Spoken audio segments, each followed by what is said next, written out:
You're listening to Love and Light with Dr. Lisa, Everyday Living in Peace. Day-to-day living can be difficult in our world today, and most people don't know how to live a peaceful, joy-filled existence. The key to this is simple: love. Join me, Dr. Lisa Collins, for the next hour as I unpack and identify the need for a peaceful, love-filled existence by engaging the challenging and hard topics of life. On this show, you will lean into the healing practices that enlarge your spiritual reality through the act of love. This kind of love begins with yourself and your neighbor and transcends age, race, sex, generation, class, and sexual identity. The world changes when we root ourselves in love. Love and Light with Dr. Lisa starts now.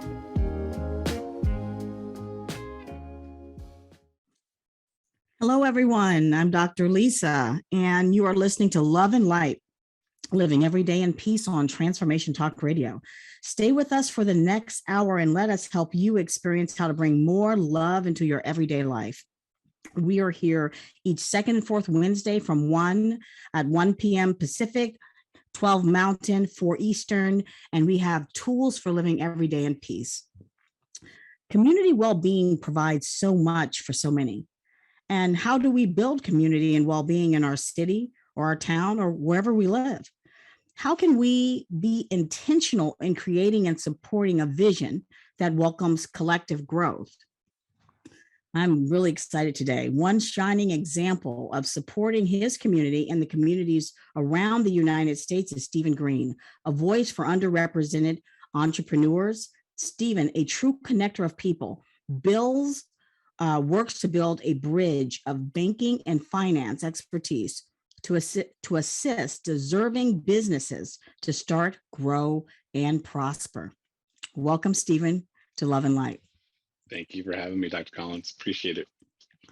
It is your work is I've been cyber stalking you for a little bit, or on the social medias, looking at the great work that you do. Tell us about your journey. How did you become the person that brings so much light into communities? Yeah, I'm just a guy who's pretty good with some spreadsheets. I'm an economist by training. I've always had a passion for community. I know that definitely comes from my parents. Both my parents were entrepreneurs. Growing up mainly here in Portland, we don't have the largest Black community, but we've got a really tight-knit community. So, I learned early about the nod and the power of, seeing people.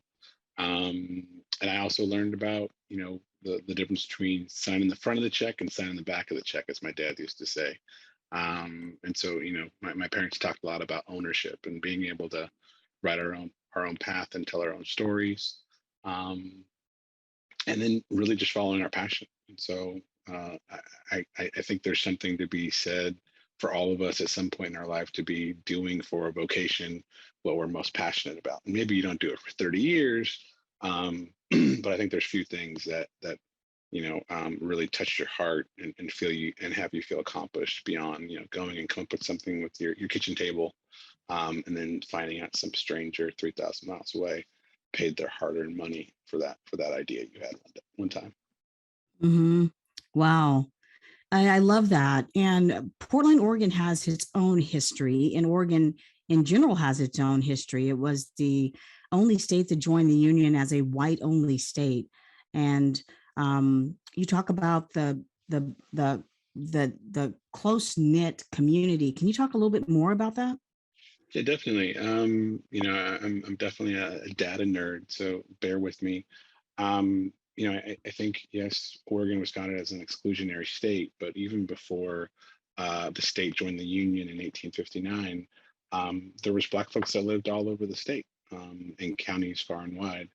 And so, even though this wasn't a welcoming place for us, we still found a way for it to become our home.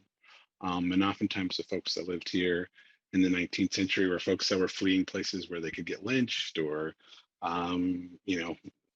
other traumatic things happening, versus Oregon was a place that didn't want us, but we also weren't, being hung or risking our lives at night going outside. Mm-hmm. And so you've been in the state a long time, right? Yes, ma'am. I was born in the Bay, but we moved here when I was 3 months old, and then My mom's from Puerto Rico, my dad's from Detroit, Michigan, and I split my time as a kid in here in Portland, and then also in the east side of Detroit. So I'm the youngest of five boys, and I think my parents thought, if we could navigate, Portland and Beaverton in the 80s and 90s, and also the east side of Detroit, anywhere else we go as adults would be somewhere in the middle. I think they were spot on. Yeah, I agree. I agree with that as well. Well, I've seen your work here in Portland and your journey as a person who has found their way with numbers. And so you help entrepreneurs. And I want to talk about that a little bit later, but can you kind of help our listeners understand that you're working from your heart and how you got into this space where you are, putting your hand back and pulling other people up? Yeah, it definitely comes from, being a child. Numbers always came easy to me. I always saw things in data. As a kid, when I collected baseball cards, I would write what was I didn't know at the time was a spreadsheet. I would make a table listing out all my cards and what they were worth and what I paid for them. And so I just had that natural inclination. And then from the community standpoint, I have to thank my dad for that. He was someone who was very focused on community. And I remember in 1986, there were some people from a school here in Oregon that went missing on Mount Hood. And he came home from work and he started packing his bag to go somewhere. And I was like, "Oh, where are you going?" And he was like, "Well, I'm going to Mount Hood to look for the missing climbers." And I was like, "Well, we were supposed to spend time together today." And, the youngest of five, I was always trying to get time with my dad. And he was like, "Well, in order for people to be found, someone's got to be looking for them." And, that's something that's always stuck for me. And I think one of the reasons why I love working with founders is I love looking for them. And I love hearing people's stories. And I love hearing about how people got started, where they started, what they were doing, what they were thinking, the problem they were trying to solve. And with me being, pretty good with numbers, I often found that I was able to help. Wow. That warms my heart because a lot of my work is centered on community.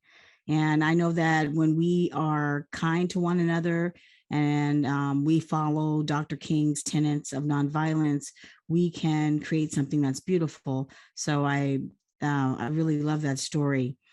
And so tell us about how Pitch Black started. I mean, I have it up here and I have a little bit about it, but just, share with us how did you get there?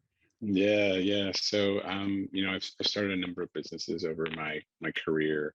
One of those was a brew pub with some friends of mine in Northeast Portland, and that brew pub has a large event area where we could do big events. And back in 2015, I had just seen some new census data that talked about the number of Black businesses that there were in the state of Oregon, and lo and behold, it said that there was more than 4,000 Black businesses in the state of Oregon, and I was just blown away. I pride myself then and now on being someone who's relatively well informed when it comes to Black and brown businesses. But I was just shocked by the number of businesses that the Census Bureau had identified. And so I thought to myself, man, there's such a difference between the data and the stories that we see and the stories that we tell ourselves. What can I do to help change people's perspectives, as mine was changed in finding that out? And so I was like, hey, I know a bunch of Black businesses. I'm a recovering banker. I know a lot of businesses here in town. And I got an event space. What if I threw a party for them? And then the question was, well, what kind of party? And at the time, Shark Tank was a pretty popular, show. And so it became an idea of, okay, what would be a pivot on Shark Tank? Okay, well, instead of having stuffy investors going and doing it, what if we had the audience pick the winners? And so threw something together with zero budget. We had 100 plus people show up. It was trending on Twitter. We gave away $700 in prize money that night. And it was just, there was something in the air. And I heard from folks, not only all over town, but I heard from folks in places like Cleveland and Detroit and Atlanta and New York, where I just figured there was already something like Pitch Black. And so that's where it started. And, transform, yourselves to the future, to 7 years later to today. And we've done events all over the country, and we've gotten almost 100 people up on the stage, and they've done their presentations in front of thousands of folks. And it's been an amazing journey. And so it's been really about helping ecosystems connect with the talent that's already in the midst. It's as we talk about the kids of the future and investing in them, it's really, really important. But what's also really important is, it's hard to be what you don't see. And so how do we lift up the people that are already doing stuff today?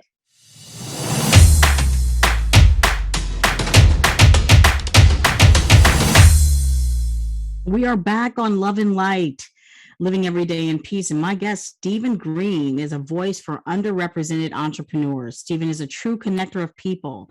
But before we continue, I want to make sure everyone knows how they can contact you, Stephen. If they're interested in your work, where can our listeners find you? Yeah, I find a lot of community happens on Twitter. So people, that's probably the best way to connect with me there. Send me a DM. And my name on there is at PDX Stephen G, and that's STEPHEN G. That's the best place to find me. All right, awesome. So we were talking about Pitch Black, and I have looked how it all began with an idea, and this is what it says on the website. It says, what if the whitest city in America led the way in bridging the support and amplification of Black-owned businesses? What if the capital talks shift from simply being about money and moved toward the importance of social capital as well? That is quite something. Social capital. Yeah, and that's really something that I learned in my decade plus in banking. Here I was supposed to be doing loans, but most of the value add that I was helping businesses with was answering questions that they had, but also, helping them get answers to the questions they didn't even know to ask around their financials or partners or marketing, taxes and other things. And so one of the things that I learned being a banker was, what a central role you play in supporting businesses, whether or not they need a loan.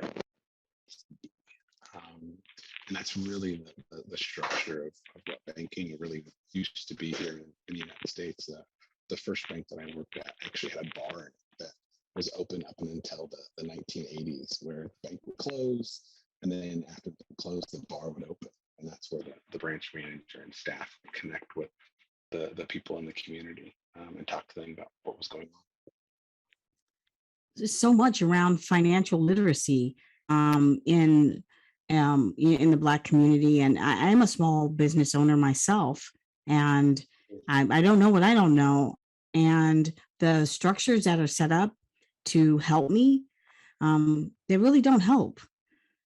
So yeah, I completely agree. I think one of the things, especially about our Black and Brown communities, is we don't talk about our health, we don't talk about our wealth, and I think that leads people to think that we don't know what we're doing when it comes to finance, but we just don't normalize the conversations. And so, what are the things that we can do to normalize those conversations? Build peer mentor groups. And connect with people who are upstream and downstream from you in the journey of being a business owner. I think a key piece of being a founder is being smart enough to know something's a good idea, but dumb enough not to say no. Because if you find out too much, you'll talk yourself out of it and be like, why would I start a business that has such a high risk of failure? And so being naive is actually an important attribute, I think, to being a founder and going on the journey. And then it becomes, really the task of surrounding yourself with people, right? And so social capital is such an important thing. Very few businesses will ever get a loan. Even fewer businesses will ever, raise equity of any kind. But no founder is successful for themselves. And so it really becomes a task of, filling in the gaps where you're weak, and also putting yourself in networks where you can be successful and gain insights into the market and industry where you have to grow. Yeah, I mean, you said quite a bit there. I mean, that's a lot. And when you don't know where to go, I think one of the things that I find so amazing and valuable about your work is that you do let it be known that, hey, you can do this, and we have a vehicle for you to do it. And then the raising of funds for you also, like, it take us back to that first time with $700, and the audience votes, right? Yep, the audience completely 100%. They are the ones that decide who gets money at the end. And so the entrepreneur pitches their idea, and the audience votes, and they walk away with some funds. Yes, yeah, and I think one of the keys about what I've learned in doing the event over a dozen times now all across the country is what people win doesn't matter. The big win is really being center stage, and I think that's something that we as humans, and especially we as business owners, very seldomly get. And so to be able to be on stage and from the spotlight in front of all of your neighbors and friends and strangers in your town and have them chime in on your idea and say, we believe in you, we want to see you thrive, we want to see you be successful. um, no amount of money, changes that. And so I think whether people win or not, they always come away like, wow, I feel supported, I feel seen in my community that so often just thinks that don't exist. Mm-hmm. And I would say, for the Black community, I think that here we are in 2000 and what is it, 2022, and we're still looking for those inroads and looking for that mentorship, and um, looking for people to kind of reach back like you're doing and help us to be able to get those businesses started, um, be able to read and understand some of the red tape and things that are before us. These bureaucratic systems they can be so discouraging. Yeah, definitely. And I think a lot of it still comes back to like the stories that we tell ourselves. And I think for a lot of business owners, I think their location in, whatever small corner of town, like maybe that's all it can be. But and no one's ever generally brought up to them, hey, you could have 100 of these. What was the what does the plan and work look like to do that? And it's actually not that difficult. It's pretty simple. It's just not easy. And I think the game changer for a lot of these folks is just helping them change their mindset from one of, oh, I thought this was a plan, versus, oh, all these other things are available to me. I didn't even know where to start, who to connect with, or what it would cost. Stuff it's already there. Wow. Where do you think business owners, is there a hub for people to go that need to have that conversation? I mean, I know I am constantly getting reached out to from people saying, hey, do you want to sell your business? Do you want to scale your business? I have no relationship with those people. And the answer is no, as I have no idea what that even means. But what do you think? Like, how do we build community around this entrepreneurship that's a safe place for small business owners? Yeah, I think part of it is just we just start normalizing the conversations and making them centered culturally, right? Like I think for different communities, they have different spheres of influence. And so, one of the things I talk to people here in Portland about is, hey, if you're going to an entrepreneurship event, it's very common for that event to be in the Pearl and to be at a swanky place. You can have that same amazing event and do it at a Black barbershop in Northeast Portland, right? And Yeah. so understanding spheres of influence, understanding how communities are very similar but also different, and where to be able to tap in. I think those are huge opportunities that don't cost a lot of money, and then admitting that, hey, we've got amazing entrepreneurs in our community already, I'm just not connecting with them, versus I'm the first one to do this, or no one's ever done this bigger than me. No, there's a lot of people that have. You're just not connected with them. And so, what are the opportunities to make those connections and help people again, build that social capital that can help be the difference between them starting and stopping or starting and scaling to the next level. Wow. Yeah. I think that's awesome. And you've done that with Pitch Black, which has been expanded, right? Across the United States. How did that happen? Yeah. Yeah. So after we did the first one, instantly I had people hitting me up from all over the country.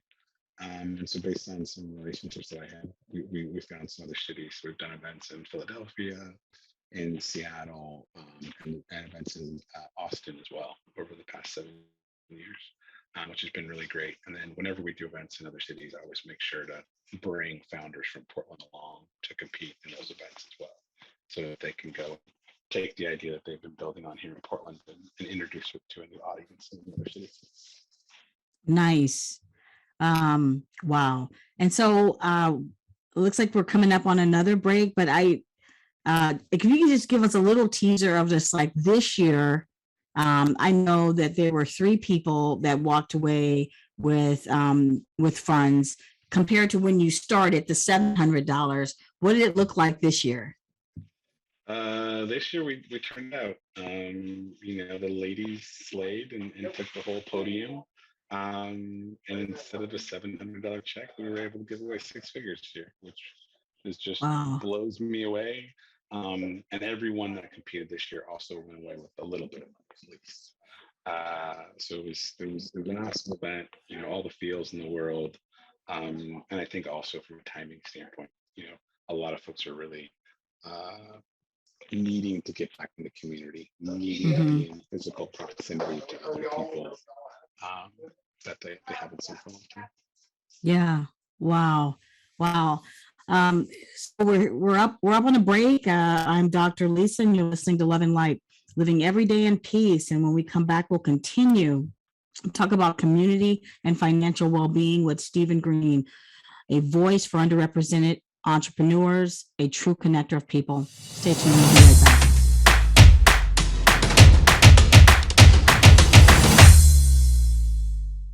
We are back with Love and Light with me, Dr. Lisa. We have Stephen Green, a voice for underrepresented entrepreneurs and a true connector of people who encourages maximum financial wellness. So, Stephen, tell me, we were just talking about is how much Pitch Black has grown since you had the idea. And so, how do we in our communities continue to develop and prosper on some of the work that you've done? Um, if there's someone out there who's like, I have no idea what to do, like, where would we even go? Yeah, that's a great question. I think surprisingly not very innovative. Surprisingly not something you're going to read any business journal articles about. But when you look at the data, less than 70% of U.S. companies ever get a loan. Less than 0.5% of companies um, ever will raise equity of any kind. And so the normal average thing to do if you're a business owner is you take the money that you have in your pocket and you add it with this crazy thing called customers. And so, the biggest investor, that we have is really the consumer. And so, what I always tell people is, maybe you won't be a VC, or maybe you don't like crowdfunding, but you can always choose where you buy your juice, or you can choose where you buy your next coffee, um, and go and have that be a woman-owned business. Go and have that be a Black-owned business. And so there's a number of ways to find lists of Black-owned businesses that exist here in Portland and across the country. And then it's just go and put in practice, like, hey, every Thursday, I'm going to go and support this Black-owned business or this woman-owned business. That's probably not, Harvard Business Review worthy answer. But when it comes to the dollars, that's where the dollars are. I know for the state of Oregon, biggest lender, the biggest bank that we have is Umpqua Bank, and in a given year they'll do about $25 million in SBA loans. Right, $25 million sounds like a lot of money. In the city of Portland, we spend $4.5 million every week. I'm sorry, yeah, every week on food, right? So in just basically over a month, we're meeting and exceeding the output of our largest bank. And so I think people always discount the tried and true, be a customer, be a consistent customer, do reviews, tell your friends, make referrals. That's the best thing that we can do to support these businesses. Yes, and I really love that you said that. It reminded me of your TED talk where you talked about cheating.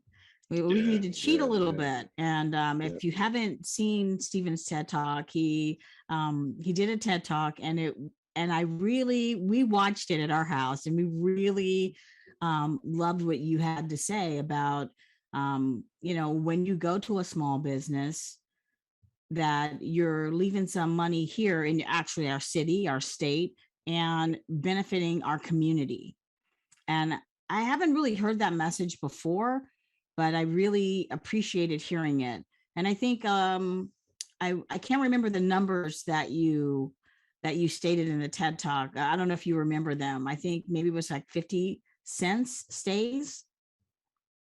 Yeah, so when you're going and you support a business like a Starbucks, um, less than 15%, less than 15 cents of every dollar you spend will stay in the city where you made that purchase. But when you go to a locally owned business, at least 50 cents of every dollar that you spend will stay in the state and be recycled. The other thing that I think people don't think about is, small businesses are really the backbone of our community, right? Like, I'm a big selfie guy. I'm never going to take a selfie at Target, right? You do that at small locally owned businesses, right? And like we intuitively understand, like, hey, if I'm going on date night, or if I'm going to, ask someone to marry me, or if I'm going to, celebrate a graduation, it's probably not going to be at Applebee's, right? It's probably going to be a locally owned business where you're going to go and splurge that one time. Um, and so I think we get it from a community standpoint. We just don't understand the gravity of the impact of that financially. That decision that hundreds of thousands of people are making each and every day, each and every week, each and every month, every year, and what at the end of the day, what that really accounts to from a numbers standpoint. And so Mm-hmm. the whole idea of cheating is going and taking away this idea of, binary, I'm a good person or I'm a bad person, right? I'm a bad person if I shop at Amazon, and I'm a good person if I bought from a, place that, killed the cow themselves and they knew the cow's name and all their ancestors, right? No, like, let's just cheat. Maybe you do Amazon 6 days a week, but every Thursday you cheat on Amazon, and that's okay. And those small businesses that you cheat on Amazon with, they really appreciate it. But you can still get your conveniences at Amazon and do those things. Right. And I hope if anything that people take away from our time together, that they go out and cheat, like pick a day and go out and support small businesses. And really, we're talking about community, right? When you look over at your neighbor and something happens, your neighbor has something you need, or you have something your neighbor needs. This is what we're talking about. And I feel like our society as a whole has stepped away from the care for one another, be there for one another, and it's become very individualistic. And in that, there's no healing in that. And so when we're able to go to a small business, or that we're able to care and but through our actions. Yeah, yeah, yeah. I think, especially when you go into more data. Louisiana State University did a study around a connection between um, health outcomes and small business in different cities across the country. And what they found is where small businesses thrived, there were lower incidences of heart disease. There were lower incidences of people dealing with diabetes. And I think it's because of what you were just talking about there. Like, we understand, like, community is healthy for us. Um, we understand people that have friends for longer and are able to connect with other people, they live longer, right? That's a big piece of why we stay around. And that happens at small businesses. That doesn't happen at Costco, unfortunately. I'm going to get a chicken leg Right. at Costco, but I build community at small businesses. Right. And I thrive and advocate for this sense of community to come back into being the norm rather than the exception. And that's why your work is so valuable. And so I would also want to bring up Built Oregon, Yeah. because as I watched you do different things, I was like, oh, Built Oregon, what's that? I had no idea what Built Oregon was. And, it says here that we are a passionate collection of community and industry leaders, entrepreneurs, storytellers, investors, mentors, and organizers who believe that the support and growth of Oregon's consumer product industries will create sustainable, inclusive, and innovative job growth. And we see the power in owning our backyard from an industry standpoint, and also as a means to create more sustainable and resilient communities in Oregon. Yeah. Yeah. That's You know, beautiful. it's great. I mean, I'm one of the founding board members for Built and the current board chair. And, I think part of where Built came from was this idea and our understanding that, Oregon's DNA is in making things, right? And it even goes back to, when people were on the wagon trains and on the Oregon Trail back in the 19th century, they had a choice to make when they got to Southern Idaho, right? And while they were on the Oregon Trail, they could go south to go and try and be rich in the gold rush in California, or they could keep on going west and face really, really tough times and hard work, but to build something in community. And that still exists today in the people that start businesses and grow their businesses here. When we started our brew pub, it was three of our competitors that helped us figure out what to buy, what to rent, who to talk to, what service to avoid, all these things. And these were our competitors. And I think the Wow. DNA of Oregon is not only making things, but it's community over competition, right? It's not an uncommon thing for a competitor to be the one helping you learn the ropes and teaching you the tricks to avoid that they would have wished they would have avoided when they were starting their business. And so Oh, for I us, love that. we lean in on that. So I love that. Time for a break. You're listening to Love and Light, Living Every Day in Peace, and we'll be right back with Stephen Green.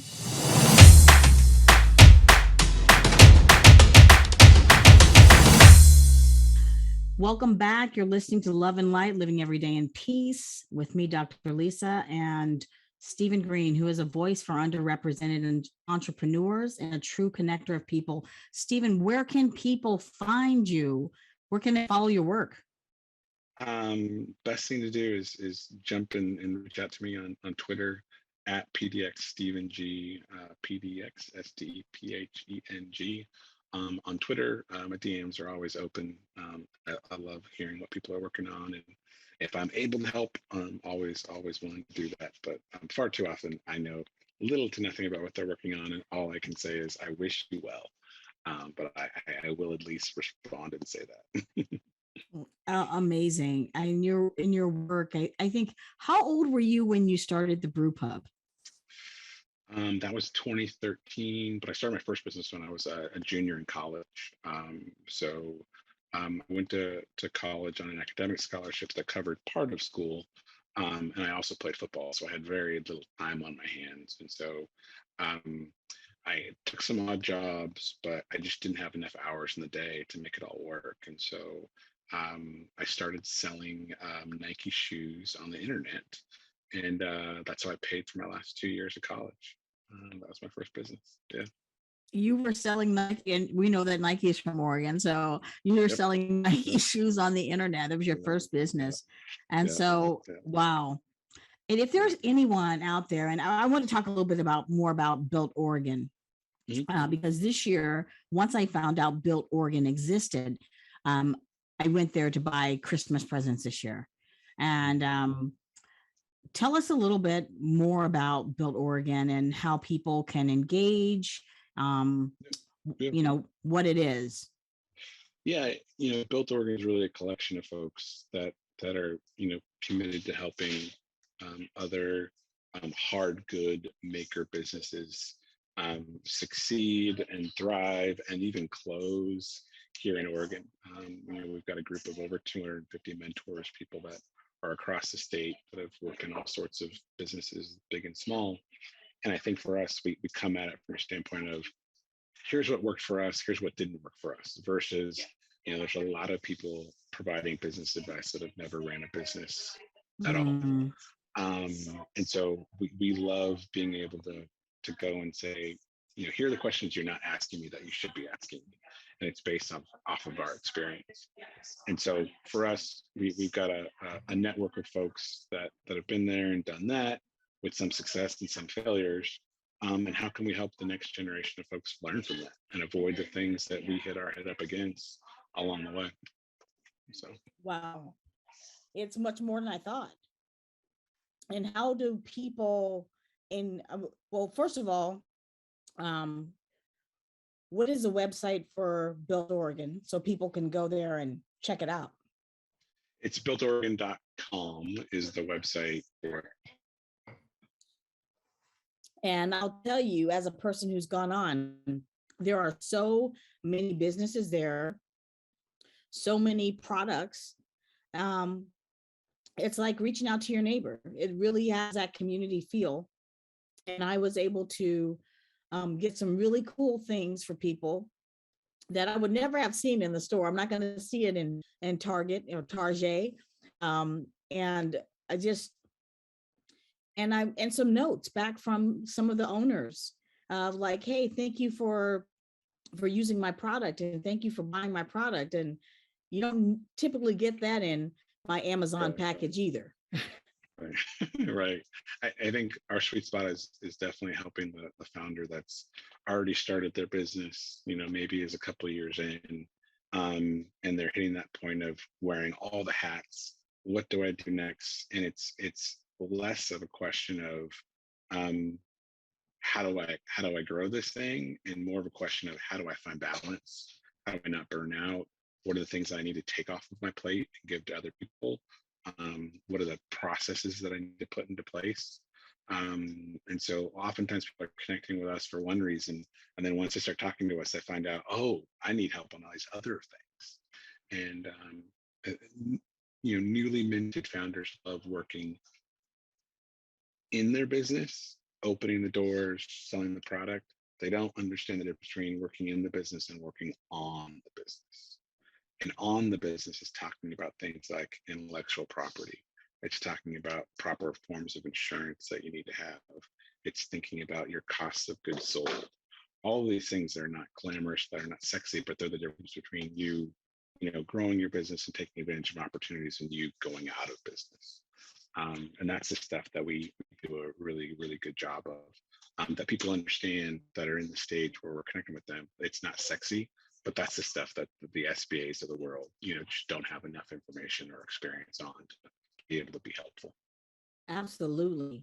Absolutely. And so if people were, what can people do to do this work? Like, how can they contribute?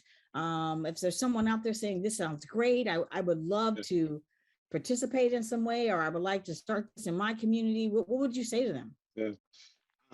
Well, one, Built Oregon is a 501c3 nonprofit. So we have a donation page. So if anyone wants to financially support the work that we're doing, go and do it.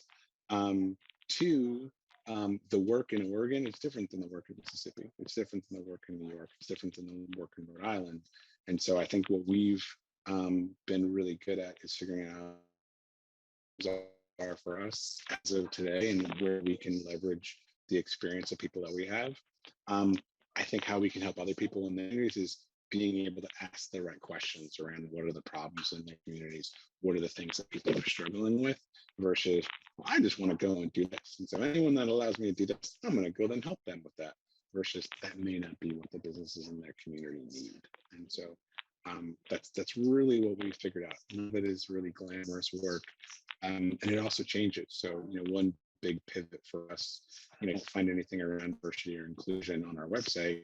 But in the past 2 years, all of our work has been focused on Black entrepreneurs. And that's because we saw the data that Black entrepreneurs were the hardest hit when COVID came through. Mhm. And they're the ones with the least resources before COVID arrived. And so we knew if there was ever a place where we could surgically really add a lot of value, it's with those businesses that were hurting the most, and that was Black businesses. Wow. I mean, that is really it's very moving. It's moving to hear, and it's moving to see, as I've watched over the period of time. Um, and like I said, we don't know what we don't know. And I'm just so curious on how we're going to continue to create spaces for Black businesses and Black entrepreneurs, and spaces for business owners who can go and just what you said, like you don't need to work on this part, but you need to work on this part. And I really applaud your work. I mean, it's just very, very, very, very moving. And as a small business owner myself, um, just gumption is the is what kind of pushed me into it. So when someone asked me recently, like, why did you start your business? And I started my business because the city of Santa Monica wanted me to do a training, and I needed a business license to do the training. That's why I started the business. I didn't have a business plan. I didn't know anything about that part. It was for necessity. And so as people continue to grow, it's wonderful to see a place where you are um, really living out your purpose, really living out your purpose in the community. And it is very, very impressive to me. And we got 3 minutes left. If you could just, Stephen, tell people again, like where to find you, if people wanted to donate, how they can help, wherever they are in the world. Yeah. Again, you can find me on Twitter is the best place to see me. At Stephen, at PDX Stephen G. It's PDX STEPHENG on Twitter. Also available on LinkedIn, and it's Stephen B. Green on LinkedIn. And for Built Oregon and the work that we do, you can find us at builtoregon.com. We do a ton of stuff around, consumer packaged goods companies here in the state of Oregon, supporting them, helping them get into grocery stores. And then, I hope for the people that are listening, the one thing I hope that they take away is that they're the ones that are in control. It's not bankers, it's not lenders, it's not investors. And I know that doesn't match what you read about in Fast Company or, the New York Times. But the data really shows that the power is the consumer. And so if you can do nothing else, if you're not sending somebody a weed or helping them raise their round of funding, buy their stuff. Go and make a decision and say, hey, this month I'm only going to buy from women-owned businesses, and next month I'm only going to buy from businesses in this certain part of town. You're going to meet some amazing people. You're going to hear their stories. I think one of the things that keeps me going in all this, and most of this work I do volunteer, is I just love people's stories. There's nothing that beats being around when someone's small and has got gumption, and really sees a future so clearly. And they just need a little bit of help. They need a little bit of direction. And amazing things happen, when you enter that moment. Awesome. That is awesome. That's my tip. That's my tip for this week. Thank you, Stephen, for being here. Please join us next time on In Love and Light, Living Every Day in Peace, and we'll see you next time. Thanks for listening to Love and Light with me, Dr. Lisa, Everyday Living in Peace. You spent the last hour engaging in challenging and transformational conversations, all for the purpose of living a peaceful, joy-filled existence. Join me next time to continue growing in love and light through healing practices and acts of love. To learn more or work with me, Dr. Lisa, visit educationthroughengagement.com. That's educationthroughengagement.com. Remember, the world changes when we change by coming home to love. Tune in every second and fourth Wednesday at 1 p.m. Pacific, 4 p.m. Eastern, here on transformationtalkradio.com.